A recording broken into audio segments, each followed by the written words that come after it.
सच्चाई का इनाम। एक छोटे से गांव में अहमद नाम का एक लड़का रहता था। वो निहायत ईमानदार और सच बोलने वाला बच्चा था। गांव के सब लोग इससे मोहब्बत करते थे, लेकिन बाज़ बच्चे इसका मजाक उड़ाते थे क्योंकि वो कभी झूठ नहीं बोलता था।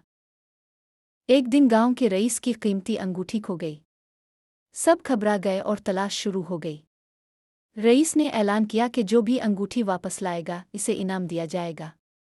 इत्तेफाक से वो अंगूठी अहमद को रास्ते में मिली। इसने फौरन अंगूठी उठाई और सीधा रईस के घर जा पहुंचा। रईस बहुत खुश हुआ और सबके सामने अहमद की ईमानदारी की तारीफ की। इसने अहमद को इनाम में किताबों का एक सीट और स्कूल के लिए वजीफा दिया। अब वही बच्चे जो अहमद का मजाक उड़ाते थे इसकी इज्जत करने लगे। अहमद ने न सिर्फ एक इनाम जीता बल्कि सबके दिल भी जीत लिए। सबक: सच्चाई और ईमानदारी हमेशा आखिर में कामयाबी देती है, चाहे रास्ता कितना ही मुश्किल क्यों ना हो।